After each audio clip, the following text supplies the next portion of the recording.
परम सत्कार योग गुरु प्यारी साथ संगत जी, राधा स्वामी जी। संगत जी, मौजूदा हालात को देखते हुए बाबा जी ने दिल्ली में आज होने वाले विजिट को रद्द करने का निर्णय लिया और बाबा जी ने डेरे में एक अहम मीटिंग भी आज ली है। इसमें सेवादारों को सख्त निर्देश दिए गए हैं कि बाबा जी ने डेरे के सभी डिपार्टमेंट के हेड यानी कि से मीटिंग की और सभी को निर्देश दिया कि रात को जब सायरन सुनाई दे अपने अपने घरों से बाहर निकलकर किसी खाली मैदान या पार्किंग में आ जाना है। अपने घर की सारी लाइट बंद कर देनी है। मोबाइल, इंटरनेट या दूसरी किसी उपकरण की लाइट बंद रखनी है। उस दौरान मोबाइल भी इस्तेमाल नहीं करना है। संगत जी, हमारे गुरु जी ने ये निर्देश सिर्फ डेरे में रहने वाले लोगों को नहीं बल्कि सभी को दिए हैं और हमारा भी फर्ज है कि देश के अच्छे नागरिक बनकर सरकार द्वारा जारी इन निर्देशों का पालन करें। संगत जी, ये देश हमारा सबका है और हमें घबराने की ज़रूरत नहीं है। युद्ध जैसी स्थिति में हमें एक दूसरे का साथ देना है और ख़ास तौर से बच्चों को जागरूक करना है। आप सभी को यह तो पता ही होगा कि बीती रात 6 और 7 मई की मध्य रात्रि को भारत ने पाकिस्तान के आतंकी ठिकानों पर एक निर्णायक कार्यवाही करते हुए कई अहम ठिकानों को सफलतापूर्वक तबाह कर दिया है। पर आज हम सिर्फ इस कार्यवाही की बात नहीं करेंगे बल्कि उस एक अदृश्य, एक बेहद अहम पहलू को उजागर करेंगे कि डेरा ब्यास की सेवा भावना और बाबा जी की संवेदनशील भूमिका क्या रहती है। संगत जी, जब देश पर संकट आता है, जब माहौल तनावपूर्ण होता है, तब डेरा ब्यास किस तरह अपने मूल्य सिद्धांत यानी कि मानव सेवा और शांति बनाए रखने पर अडिग रहता है, यही आज का हमारा मुख्य विषय है। बाबा जी की अनुयायियों से डेरा ब्यास ने इस बार भी वही करुणा और सेवा का संदेश दिया है जो इस संस्था की पहचान है। आपको याद होगा कि ये कोई पहली बार नहीं है, चाहे 1999 का कारगिल युद्ध रहा हो या फिर 1965 और 1971 के भारत पाक युद्ध रहे हों।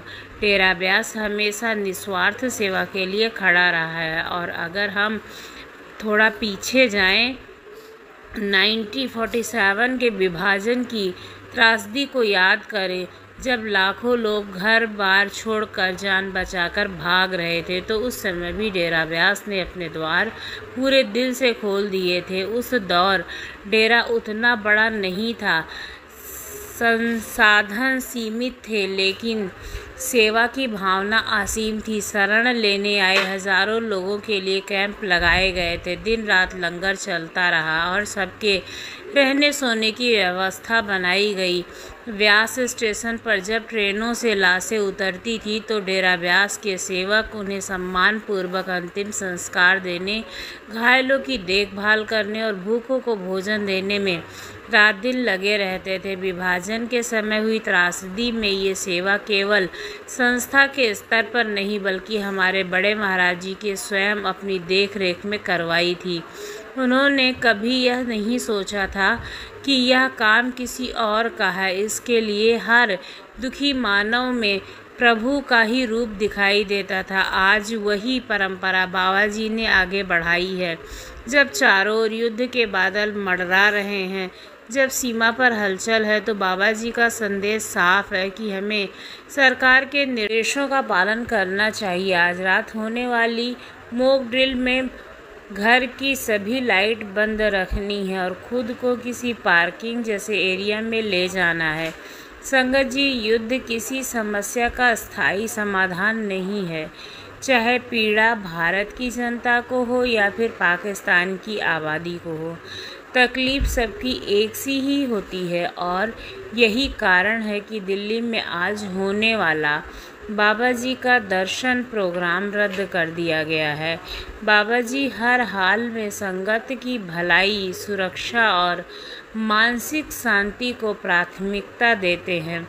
संगत जी, भारत की यह सैन्य कार्यवाही आतंक के खिलाफ एक स्पष्ट और मजबूत संदेश है, जिसे देश ही नहीं विदेशों में बसे भारतीयों ने भी समर्थन और सराहना दी है। लेकिन संतों की नज़र सिर्फ अभी कार्रवाई पर नहीं बल्कि उस मानवीय पक्ष पर होती है जो युद्धों में अक्सर अनदेखा रह जाता है। वो दर्द व आंसू जो सरहद के दोनों तरफ बहते हैं, बाबा जी उसी दर्द को महसूस करते हैं। वो कहते हैं सच्चे संत वो हैं जो हर इंसान के दुख को अपने हृदय में उतार ले और शांति के दीप जलाते रहें, चाहे बाहर कितना ही अंधकार क्यों ना हो। आपको याद होगा जब 1948 में बड़े महाराज जी ने अपना शरीर त्यागा तो उसके बाद 3 साल तक सरदार बहादुर महाराज जी ने इस जिम्मेदारी को संभाला। उन्होंने सेवा की, उसी लौ को जलाए रखा जो हमेशा से डेरा की पहचान रही है। जब 1965 में भारत और पाकिस्तान के बीच युद्ध छिड़ा तब डेरा ब्यास ने फिर वही करुणा और सेवा का रास्ता चुना, खासकर सरहदी इलाकों में जहां लोग घर छोड़ने पर मजबूर हो गए, अनाज और ज़रूरत की चीज़ें कम पड़ गईं और हर ओर डर का माहौल था। डेरा ने बिना किसी भेदभाव के अपने द्वार खोल दिए। संतों की दृष्टि में ना कोई धर्म का भेद होता है और ना ही कोई जात पात। संतों के लिए इंसानियत ही सबसे बड़ा धर्म है और हमारे मानव समाज के लिए भी यही सबसे बड़ा धर्म होना चाहिए। इसी समय डेरा की जिम्मेदारी संभाल रहे थे महाराज चरण सिंह जी, जो पूरी तरह से सेवा में रमे हुए थे। उन्होंने हर स्तर पर व्यवस्था को संभाला, भोजन, दवाइयाँ, डॉक्टरों की टीम, सब कुछ सक्रिय रूप से जुटाया।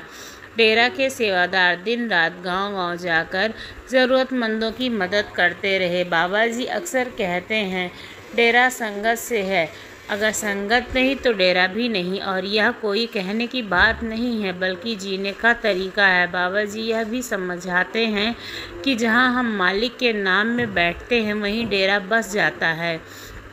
यानी डेरा कोई ईंट पत्थर की इमारत नहीं बल्कि एक जीवंत भाव है। फिर 1971 में युद्ध हुआ, हालात फिर से वैसे ही बने, लेकिन डेरा ने इस बार भी वही सेवा, वही समर्पण दिखाया। युद्ध दोनों तरफ दर्द लाता है, सैनिकों की सरहद, परिवारों का बिखरना, बच्चों का अनाथ होना, इन सब के बीच डेरा ने हर संसाधन मानवता के लिए समर्पित कर दिए हैं। 1984 में जब पंजाब अशांति और भय के साए में डूबा हुआ था, उस समय बहुत से निर्दोष लोग दर बदर हो गए थे। कोई उन्हें शरण देने को तैयार नहीं था, लेकिन डेरा ने हमेशा की तरह अपने दरवाजे सभी के लिए खुले रखे। डेरा एक बार फिर उम्मीद की किरण बनकर सामने आया है। असल में यह कोई नई बात नहीं है, शुरू से ही डेरा ब्यास में पीड़ित और ज़रूरतमंद लोगों को अपनाया है, क्योंकि यही सच्चे संतों की पहचान होती है। संत ना हिंदू देखते हैं और ना मुसलमान, उनके लिए हर प्राणी में वही परमात्मा बसता है। 1999 में जब कारगिल युद्ध हुआ तब बाबा जी की अगुवाई में डेरा ने फिर एक बार आगे बढ़कर सेवा की। भले ही उस युद्ध का सीधा असर पंजाब पर कम था, लेकिन देश भर में उसकी गूंज थी। कई वीर जवानों ने बलिदान दिए। बाबा जी और डेरा ने न केवल सेना की बल्कि पूरे राष्ट्र के साथ मिलकर शहीदों को श्रद्धांजलि भी दी। और जब कोरोना जैसी वैश्विक महामारी आई, जब भी बाबा जी ने देश की सेवा में कोई कसर नहीं छोड़ी। बाबा जी ने सभी बड़े सत्संग घर को रिलेटेड वर्ड बना दिया था। और आज एक बार फिर जब देश में हालात तनावपूर्ण हो रहे हैं, बॉर्डर इलाकों में हलचल है, कुछ एयरपोर्ट्स अस्थायी रूप से बंद भी कर दिए गए हैं, तब भी डेरा पूरी तैयारी के साथ सेवा के लिए तत्पर है। कुछ जगह पर हवाई रास्ते सरकार ने अगले आदेश तक बंद कर दिए हैं, इसलिए बाबा जी ने आज दिल्ली का दौरा कैंसिल कर दिया है। संगत जी, बाबा जी के साथ आज के मीटिंग में जो निर्देश दिए गए उन सभी का पालन करना हमारा धर्म है। हमें उनकी हर एक बात को मानना भी चाहिए। हमें बाबा जी के सच्चे अनुयायी बनकर ही रहना चाहिए और सबकी मदद करना चाहिए, सबके लिए अच्छा ही सोचना चाहिए। भगवान करेगा सब अच्छा ही होगा। आज हम सुनेंगे आज का सत्संग। अनोखी कहानी, वक्त का अनोखा खेल बहुत ही रोमांचक और दिल को छू लेने वाली है। इस कहानी से हमें पता चलेगा कि वक्त कैसे हमारे साथ अनोखा खेल खेलता है और कैसे पल पल अपना रंग बदलता है। अगर आप भी वक्त के इस अनोखे खेल को देखना, सुनना, समझना चाहते हैं तो आप वीडियो में अंत तक बने रहें। बहुत पहले की बात है, गांव में मोहन नाम का लड़का रहता था जिसकी 2 लड़कियां थीं। बड़ी बेटी का नाम रोहिणी था और छोटी बेटी का नाम मोहिनी था। मोहिनी की पत्नी भी बहुत समझदार और नेक औरत थी। मोहन की कमाई बहुत कम थी लेकिन फिर भी उसका परिवार बड़ी शांतिपूर्वक ज़िंदगी बसर कर रहा था। मोहन सारा दिन जंगल में लकड़ियां काटता और उनको बेचकर जो भी पैसा मिलता उससे अपने घर का खर्च चलाता। एक बार ऐसा हुआ कि मोहन की पत्नी बीमार पड़ गई। मोहन ने कई वैद्यों और हकीमों से उसका इलाज करवाया लेकिन उसे खासकर कोई फ़र्क नहीं पड़ा और फिर आखिरकार वो इस दुनिया से चली गई। मोहन की दोनों लड़कियां अभी काफ़ी छोटी थीं। उनकी मां की मृत्यु को वो बर्दाश्त नहीं कर पा रही थी। मोहन भी बीवी की मृत्यु पर टूट गया था। कुछ दिनों तक जो अड़ोस पड़ोस वालों ने मोहन की लड़कियों पर तरस खाकर खाना भेज दिया लेकिन आखिर वह भी कब तक ऐसा करते और फिर उन्होंने भी धीरे धीरे खाना भेजना बंद कर दिया। मोहन के रिश्तेदार भी इस डर से घर में नहीं आते थे कि कहीं वह उनसे पैसे ना मांग ले। कहने का मतलब यह है कि धीरे धीरे सब उसका साथ छोड़ने लगे, क्योंकि जब हालात ख़राब होते हैं तो अपनों के अलावा जो अपने होते हैं असली में वही नज़र आते हैं, बाकी सब साथ छोड़ देते हैं। मोहन ने कभी उनसे कुछ भी नहीं मांगा था लेकिन फिर भी सारे रिश्तेदारों का व्यवहार उसकी समझ से बाहर था। मोहन एक बार फिर से लकड़ियां काटने के लिए जंगल में चला गया। शाम को लकड़ियों को बेचने के बाद उसे जो भी पैसे मिले उनसे उसे बाजार में खाना लिया और घर ले आया और फिर बेटियों के साथ बैठकर खाना खाने लगा। जिस दिन मोहन की लकड़ियां ना बिकती उस दिन उसे भूखा रहना पड़ता था। घर में खाना बनाने वाला कोई भी नहीं था और ना ही छोटी बच्चियों को कोई संभालने वाला था। एक दिन पड़ोस में रहने वाली चाची उसके घर आई और उसका हालचाल पूछकर कहने लगी, बेटा तुम्हारी बच्चियां अभी बहुत छोटी हैं, उनकी देखभाल करने वाला कोई नहीं है, तुम दूसरी शादी क्यों नहीं कर लेते हो? तुम दूसरी शादी कर लोगे तो तुम्हारी बच्चियों को माँ मिल जाएगी।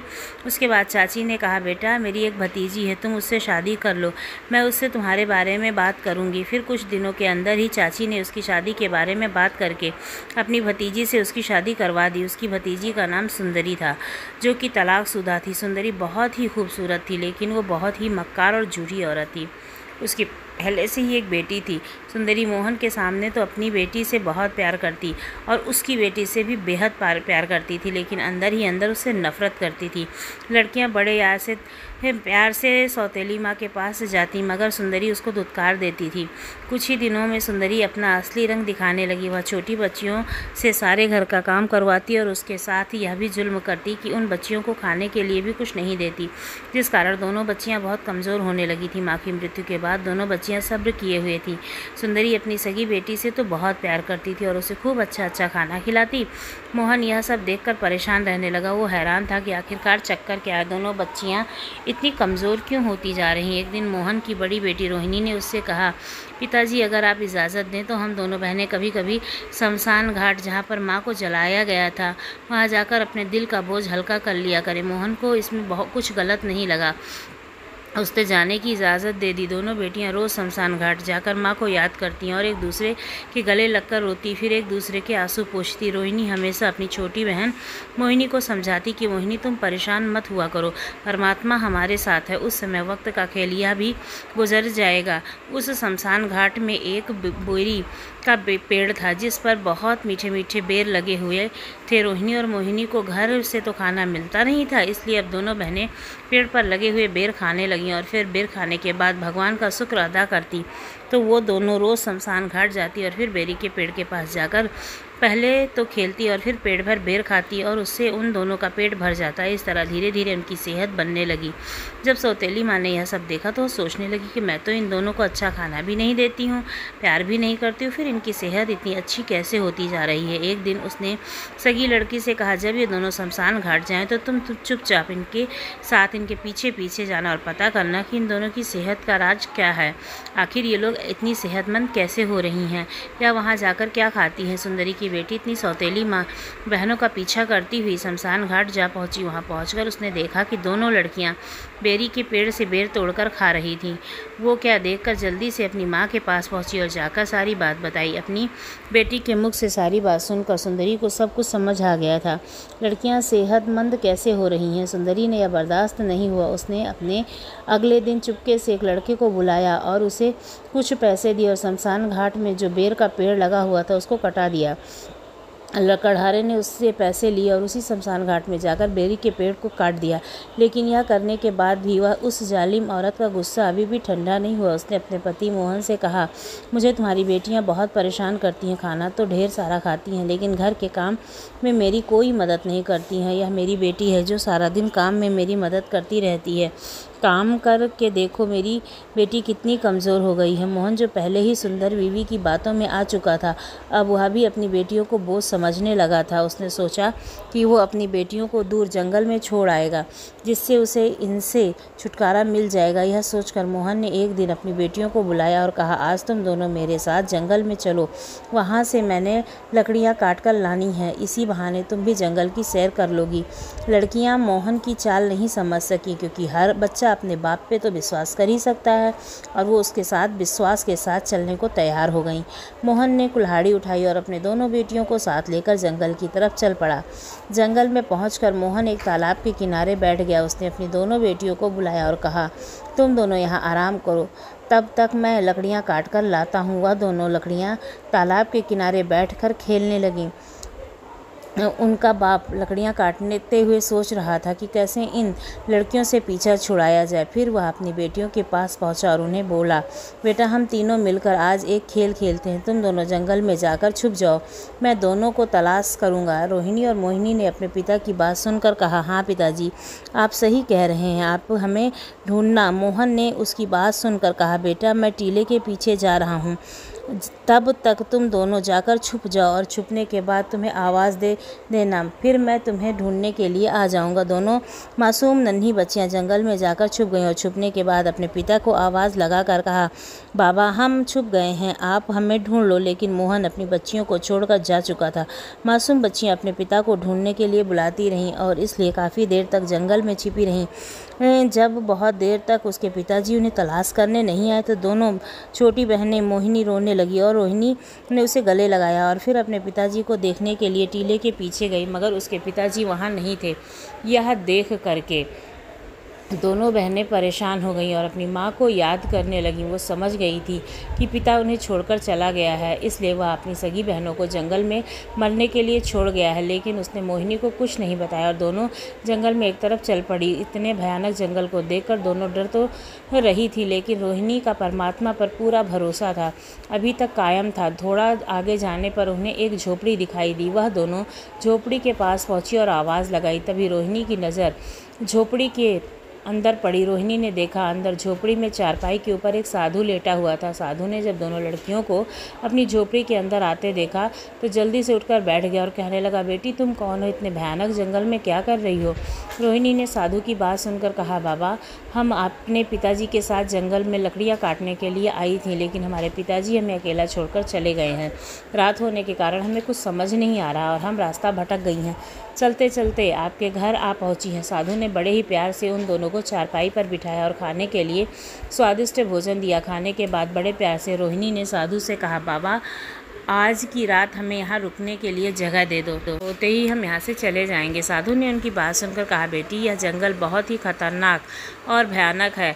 यहाँ रात के समय अक्सर चोर और डाकू आ जाते हैं। मेरा तो क्या है, लेकिन मुझे डर है कि वो तुम्हें कहीं नुकसान ना पहुँचा दे। रोहिणी ने साधु की बात सुनकर कहा, बाबा मुझे परमात्मा पर पूरा विश्वास है, वह हमारी रक्षा ज़रूर करेंगे। साधु ने उनकी बात सुनकर कहा, बेटा तुम सही कहती हो, परमात्मा भी कभी कभी ऐसे अनोखे खेल खेलता है। मैं कोशिश करूँगा कि तुम्हें कुछ ना हो, लेकिन या अगर यहाँ कोई आ गया तो उसके लिए तुम मुझे दोष मत देना। उसके बाद साधु ने उन दोनों के लिए बिस्तर बिछा दिया। दोनों बहनें बहुत थक गई थी, इसलिए लेटते ही दोनों को नींद आ गई। जैसे ही रात का आखिरी पहर हुआ हुआ तो कुछ डाकू उस झोपड़ी के पास आए और उन्होंने साधु को आवाज़ दी और कहा, बाबा आज कोई मुसाफिर तो नहीं आया आपके पास? साधु ने कहा, पहले ही दोनों लड़कियों को छिपा दिया। उसने कहा, बेटा आज यहाँ कोई नहीं आया है। डाकुओं ने साधु की झोपड़ी को अंदर से अच्छी तरह से देखा, लेकिन उन्हें वहाँ कोई नज़र नहीं आया। थोड़ी देर के बाद वो वहाँ से चले गए। इस तरह साधु ने उन बच्चियों की जान बचा दी।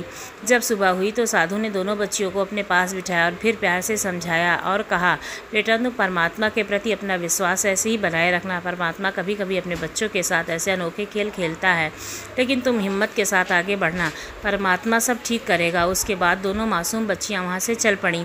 चलते चलते वो दोनों ऐसी जगह पहुंची जहां बहुत सारे फलों के पेड़ लगे हुए थे। उन्हें वो जगह बहुत अच्छी लगी, इसलिए उन्होंने आस-पास से काफ़ी सारी लकड़ियाँ इकट्ठा की और एक छोटी सी झोपड़ी बनाकर वहाँ रहने लगीं। इस बात को कुछ ही महीने बीते थे कि वह दोनों बहनें उसी जगह फल खाकर अपना गुजारा कर रही थीं। इस तरह समय के साथ साथ उनकी उम्र बढ़ने लगी। एक बार फिर ऐसा हुआ कि उस जगह पर राजा के सिपाही शिकार खेलने के लिए आ पहुँचे। उन्होंने वहाँ पर कुछ जंगली पक्षियों का शिकार किया। वहाँ सब कुछ दोनों बहनें भी देख रही थी। सिपाहियों ने जंगली पक्षियों का शिकार करने के बाद उन पक्षियों को वहीं आग पर भूनना शुरू कर दिया, लेकिन सिपाही उन पक्षियों को सही तरह से भून नहीं सके, जिसके कारण काफ़ी सारी पक्षी जल गए। सिपाही यह देखकर बहुत परेशान हुए। उन्होंने सिपाहियों ने उन पक्षियों का मांस राजा के सामने पेश करना था। जब सभी पक्षियों का मांस जल गया तो सिपाहियों ने सलाहकार ने परेशान होकर कहा, अब क्या किया जाए? फिर उसने कुछ सोचा कर अपने सिपाहियों से कहा, ऐसी जगह तलाश करो जहां और जंगली पक्षी मिल सके। सिपाही जब आसपास तलाश करने गए तो उन्हें कहीं पक्षी नहीं मिला और जो शिकार उनके हाथ आया था अब वह भी जल चुका था। सिपाहियों ने सलाहकार ने परेशान होकर कहा, अब हमें किसी ऐसे मनुष्य को ढूंढना पड़ेगा जो इस जले हुए पक्षियों से साफ पक्षियों को निकाल सके और फिर उन्हें अच्छे से भून सके, ताकि हम उन्हें ले जाकर राजा के सामने पेश कर सके। सिपाही किसी ऐसे मनुष्य की तलाश करने लगे जो उस मांस को अच्छी तरह से ठीक कर दे। इसी तलाश में उस झोपड़ी के पास पहुंचे जहां उन्होंने रोहिणी नजर आई। उन्होंने रोहिणी से पूछा, क्या तुम मांस को साफ करना जानती हो? रोहिणी ने उसकी बात सुनकर कहा, हाँ मैं जानती हूँ। जब सिपाहियों ने पक्षियों के मांस को रोहिणी के हवाले कर दिया और कहा, इसे अच्छी तरह से साफ करके फिर उसको भूनकर हमारे हवाले कर दो, मैं तुम्हें इसके बदले में इनाम दूंगा। रोहिणी ने मांस को साफ करके दोबारा से अच्छी तरह भूनकर उन्हें दे दिया। सिपाही ने जेब में से 10 सोने के सिक्के निकाले और रोहिणी को दे दिए, फिर मांस लेकर वहाँ से चले गए। जब सिपाहियों ने भुना हुआ मांस राजा के सामने पेश किया तो राजा ने उसे खाकर बहुत तारीफ की और कहा, यह मांस तो बहुत अच्छा बना है, सच बताओ यह तुमने कहाँ से बनाया? किसी और से बनवाया कर लाए हो ना? सिपाहियों ने सारी बात राजा को सच सच बता दी। जंगल में शिकार के समय उन्हें एक लड़की मिली थी जिसने मांस को अच्छी तरह से भूनकर उन्हें दिया था। राजा ने सिपाही की बात सुनकर कहा, वह लड़की को आज मेरे ही सामने पेश करो। राजा की बात सुनकर कुछ सिपाही लड़की को लाने के लिए जंगल में रवाना हो गए। जब सिपाही झोपड़ी के पास पहुंचे तो रोहिणी वहाँ मौजूद थी। रोहिणी जंगल में लकड़ियाँ इकट्ठा करने के लिए गई हुई थी। रोहिणी सिपाहियों को देखकर डर गई। उसने एक सिपाही से कहा, राजा ने तुम्हारे हाथ का बना हुआ मांस खाया, उन्हें बहुत अच्छा लगा, इसलिए राजा तुम्हें इनाम देना चाहते हैं, इसलिए तुम उन्हें लेने चलो। रोहिणी ने सिपाहियों से कहा, मेरी छोटी बहन अभी बाहर है, वो आ जाए तब हम सभी साथ चलेंगे। लेकिन सिपाहियों ने उसकी एक ना सुनी, रोहिणी को लेकर चले गए। रोहिणी ने चलने से पहले झोपड़ी में पड़े हुए घास के तिनके उठाए और जिस रास्ते पर चल रही थी तिनकों को थोड़ी थोड़ी दूर पर फेंकने लगी, ताकि जब मोहिनी झोपड़ी में आए तो यह निशानी को देखकर उसके पास पहुंच जाए। लेकिन भगवान का ऐसा खेल हुआ कि महल के पास पहुंचकर उसने तिनके ख़त्म हो गए। उधर जब उसकी छोटी बहन मोहिनी झोपड़ी में पहुंची तो बहन को ना देखकर बहुत परेशान हुई, और जब उसकी नज़र झोपड़ी के बिखरे हुए घास और तिनकों पर पड़ी तो वह समझ गई कि उसकी बहन ने उसके लिए निशानी छोड़ी। वह घास के तिनकों का पीछा करती हुई उसी रास्ते पर चलने लगी। चलते चलते जब वह महल के पास पहुँची तो घास के तिनके ख़त्म हो चुके थे, उससे आगे कुछ नज़र नहीं आया। यहाँ से उसकी बहन किस तरफ गई? उधर राजा ने रोहिणी को अपने बहन में रख लिया। रोहिणी ने राजा को कहा, राजा उस झोपड़ी में मेरी छोटी बहन भी रहती है, आप कृपया करके उसे यहाँ बुला दीजिए, मैं आपका शुक्रिया अदा करूँगी। राजा ने रोहिणी की बात सुनकर अपने सिपाहियों को दोबारा जंगल भेजा ताकि उसकी छोटी बहन मोहिनी को लाया जा सके। राजा के हुक्म पर सिपाही रोहिणी की छोटी बहन मोहिनी को लेने जंगल में उसकी झोपड़ी पर पहुँचे, लेकिन मोहिनी वहाँ नहीं मौजूद थी। उन्होंने मोहिनी को बहुत ढूंढा लेकिन वहाँ उन्हें कहीं नहीं मिली। आखिरकार सिपाही नाराज़ होकर लौट आए। उधर मोहिनी अपनी बहन को ढूंढते ढूंढते महल के काफ़ी करीब पहुँच गई थी।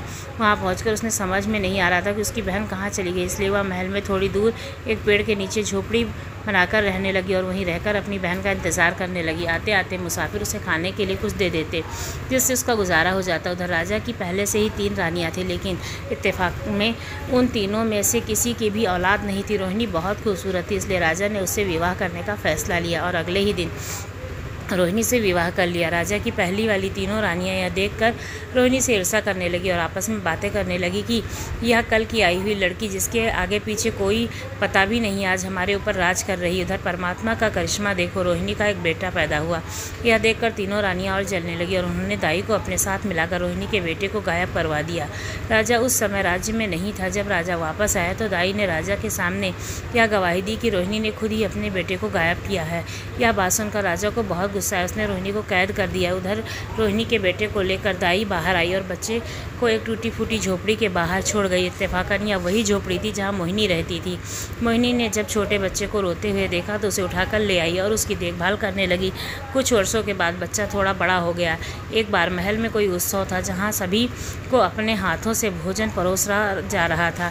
उस दौरान मोहिनी भी वहाँ आ गई। मोहिनी ने वहाँ पर अपनी बहन रोहिणी को बहुत सारी हालात के बारे में देखा और बताया। यह देखकर मोहिनी उसके पास गई, उससे पूछा कि तुम यहाँ कब से कैद हो। रोहिणी ने उससे सारी बात बताई और यह भी बताया कि उसके पास एक लड़का पैदा हुआ था। राजा की तीनों रानियों ने साजिश करके दाई के हाथों से बच्चा गायब करवा दिया और फिर सारा जुल्म इल्ज़ाम मुझ पर लगा दिया। इसके बाद राजा ने मुझे कैद कर दिया। रोहिणी की बात सुनकर मोहिनी ने कहा, बच्चे कि तुम चिंता मत करो, बच्चा तुम्हारा मेरे पास है, बिल्कुल सुरक्षित है। उसे कोई झोपड़ी के बाहर छोड़ गया था, जिसे मैंने अपने पास रख लिया है। फिर उसके बाद मोहिनी राजा के पास गई और जाकर राजा से कहा, राजा जी, आपके घर जो लड़का पैदा हुआ था, जिसे आपकी दाई मेरी झोपड़ी के पास छोड़ गई थी, जिसे मैंने पाल पोस कर बड़ा कर दिया। फिर उसके बाद मोहिनी घर आई और राजा के बेटे को राजमहल में ले आई। राजा ने जब अपने बेटे को देखा तो उसकी आंखें भर आईं। वो अपने बेटे को गले लगाकर रोने लगा। उसके बाद राजा ने दाई को बुलवाया और सिपाहियों से उसे सच्चाई बुलवाने को कहा। सिपाहियों ने जब दाई से सख्ती से पूछताछ की तो डरते डरते उसने सारी बात बता दी, अपना गुनाह कबूल कर लिया। उसके बाद राजा ने तीनों रानियों को कैद खाने में डलवा दिया। फिर अपनी पत्नी रोहिणी से माफ़ी मांगी और फिर महारानी का खिताब दे दिया। सासंगत जी, साधु के जीवन में वक्त का बहुत महत्व है। वक्त समय समय पर मनुष्य के साथ खेल खेलता रहता है। यही इस सृष्टि का नियम है। यहाँ कोई चीज़ कभी एक समान नहीं रहती, वह समय समय पर बदलती ही रहती है। इसलिए जो जैसा है उसे हमें उसी हिसाब से एक्सेप्ट करना चाहिए। जीवन में चाहे जैसा भी समय आए, हमें बिना घबराए उसका सामना करना चाहिए। अगर हम सब कुछ परमात्मा के ऊपर छोड़ देंगे और आगे बढ़ते जाएंगे तो बुरा समय भी जल्दी ही कट जाएगा। जिस तरह से अभी हमारे ऊपर बुरा समय आया हुआ है, लेकिन वो धीरे धीरे कट जाएगा। बाबा जी हमें यही सलाह देते हैं और इसीलिए वो हमेशा उन लोगों की मदद करते हैं जिनको किसी भी चीज़ की ज़रूरत होती है और हर समय उनका दरवाज़ा मदद के लिए खड़ा होता है, चाहे वो कोई भी हो। कभी भी किसी के साथ वो दुर्व्यवहार नहीं करते हैं और ना ही कभी किसी के अंदर अंतर का व्यवहार रखते हैं। इसीलिए उन्होंने आज का ये निर्णायक फैसला लिया है कि अगर युद्ध छिड़ता है या कोई भी परेशानी होती है तो उनका दरवाज़ा हर किसी के लिए खुला रहेगा और खुले तौर पर लंगर लगाए जाएंगे, लोगों की मदद की जाएगी, लोगों के लिए व्यवस्था की जाएगी। जब बड़े महाराज जी ने बिना किसी सुविधा के सबके लिए व्यवस्था की थी, सबके लिए अपने दरवाजे को खोला था और 24 घंटे लंगर लगाया था, आज तो डेरा व्यास में काफ़ी ज़्यादा व्यवस्थाएं भी हो गई हैं और हर तरह की सुरक्षा भी दी जा सकती है। इसलिए शायद बाबा जी ने ये निर्णय लिया है और अपनी जनता की सुरक्षा के लिए ही दिल्ली के सत्संग को बंद किया है, जैसे कि लोग इकट्ठा ना हो और लोगों को कोई भी तकलीफ़ ना हो, और जो धन सत्संग के लिए लगाया जा रहा है वो लोगों की मदद के लिए लगाया जा सके। आज के लिए बस इतना ही। मिलती हूँ अगली वीडियो में, तब तक के लिए आपका बहुत बहुत धन्यवाद।